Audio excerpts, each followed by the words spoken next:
everybody, my name is Lily, and today I want to ask the question, is the Color Factory of Chicago worth your money? The rules are simple. I'll be rating the Color Factory of Chicago on 5 different categories, all of which we rated 1 through 5. The categories for today are quality, engagement, picture potential, art installments, and price time value. With that out of the way, I will see you guys after the Color Factory.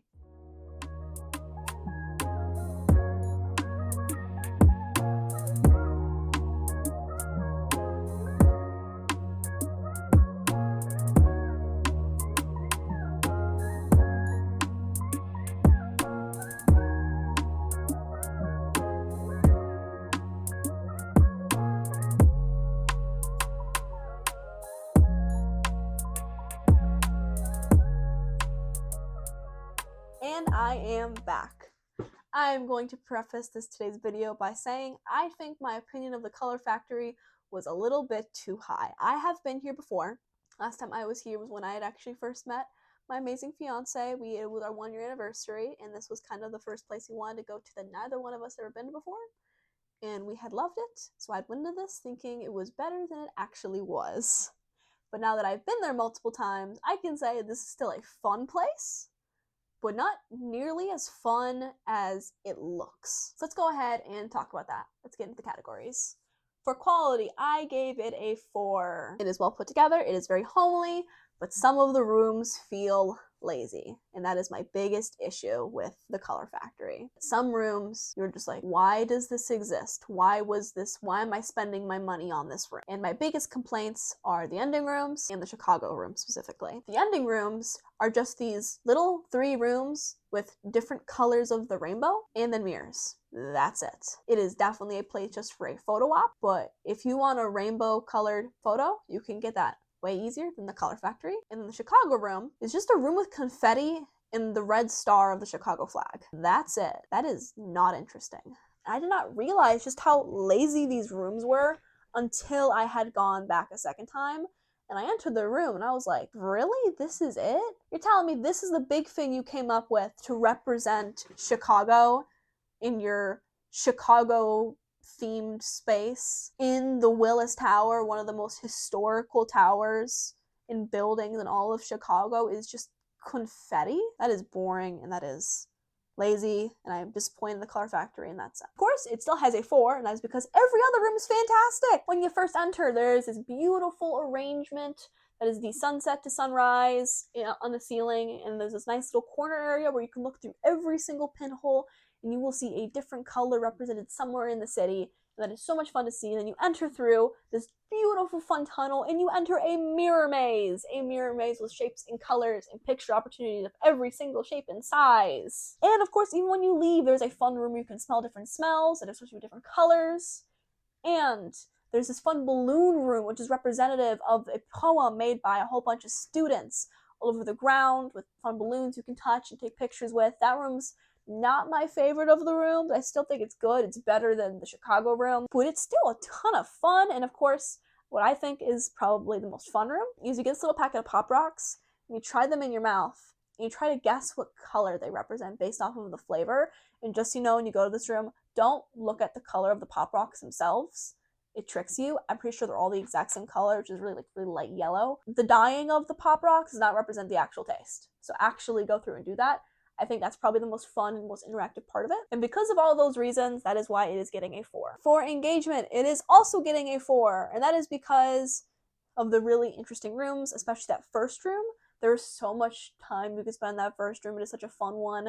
This second time around, I actually discovered a new part of the mirror maze I never even knew about before, which was just really this fun little spiral area of mirrors, which is probably just missed the first time around. To be fair, mirror mazes aren't exactly the easiest things to navigate, but definitely take your time with each of the rooms. There is a lot to see in each room. In general, it was just fun to explore. Next up is the picture potential, which is also getting a 4. And that is because it's fun. There are things you can take pictures of. This is definitely the kind of place where the big sell is the pictures. In fact, that is the big technology of this building, is when you sign your waiver, essentially, you are also given a little square piece of paper, and that is how you also get your pictures. There are little areas where you can scan it, and then you take the picture, and it's nice. Personally, I did not buy any of the pictures. I never buy pictures. I think that's always a dumb thing to do. I don't like it. I can take my own pictures, thank you very much. I have my own iPhone for a reason. And in fact, there are certain parts of the place where you can scan it, but because of how it's inserted into the wall, you could also just place your phone there and set a timer, and you'll get a picture for free of that looks the exact same as what you would have just gotten. And I do that all the time, the entire time there. If there was a place where I could just take a picture of it, I did. And now is what I'm also going to be talking about, that technically when I went, it was meant to be a Christmas celebration or some sort of holiday celebration. And that is another reason why engagement is getting a docked point, because the whole thing they added was just a new photo room. And the photo room had nothing in it, just kind of stained glass colors everywhere.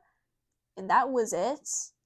And you are not about to sell me on a special event version of this building, and the only difference is a singular room with a really boring picture. And that is another reason why I had docket points on the picture potential, is because the only thing actually unique for this holiday event is this picture, and this picture kind of sucks. It just sucks.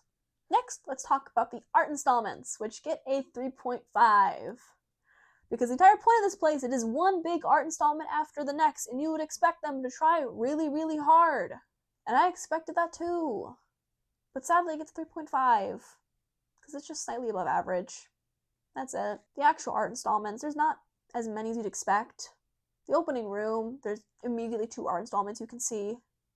And the idea is that they're all art installments. But the room with the colors, with just mirrors, and the Chicago confetti room, those are not art installments. Those are just rooms that you were lazy with.